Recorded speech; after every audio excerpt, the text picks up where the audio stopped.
The bell struck 12. The ghost of Christmas present disappeared. And at the last stroke of the bell, Scrooge saw the third ghost coming towards him. Slowly and silently the ghost came nearer.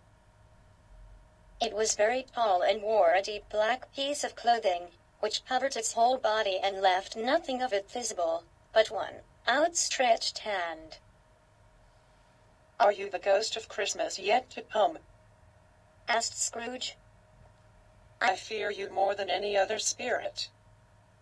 The ghost did not say a word, and Scrooge was really scared. They wandered through the city, and Scrooge heard some men talking about a person who had died. Scrooge knew the men and wanted to find out whom they were talking about. But the spirit moved on.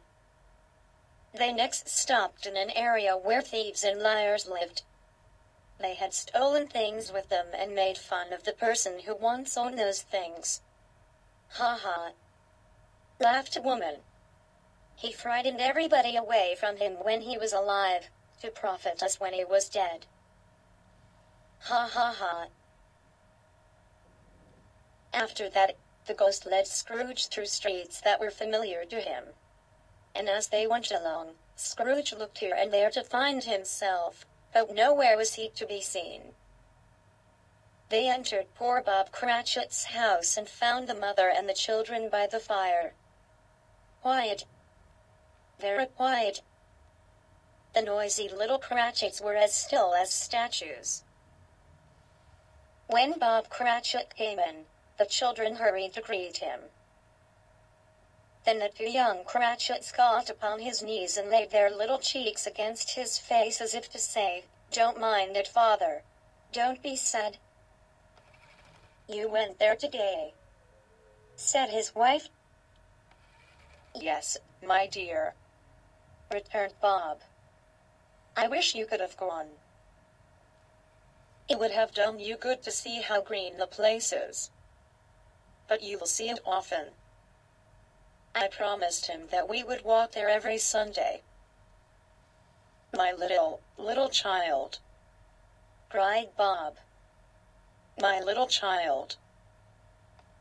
He broke down in tears. He couldn't help it. If he could have helped it, he and his child would have been farther apart perhaps than they were. The ghost moved on and took Scrooge to a churchyard.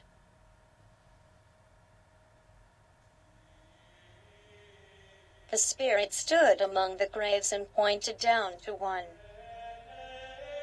Scrooge slowly went towards it, and following the ghost's finger, read upon the stone of the grave his own name, Ebenezer Scrooge. "Spirit, hear me," Scrooge cried. "I am not the man I was. I will not be the man I must have been so far. Why show me this if I am past all hope? Good Spirit, I will honor Christmas in my heart, and try to keep it all the year. I will live in the past, the present, and the future. The spirits of all three shall be within me. I will not ignore the lessons that they teach. Oh, tell me that I may change my fate." Full of fear, Scrooge caught the spirit's hand. But the spirit suddenly changed. It shrunk and faded and finally turned into a bedpost.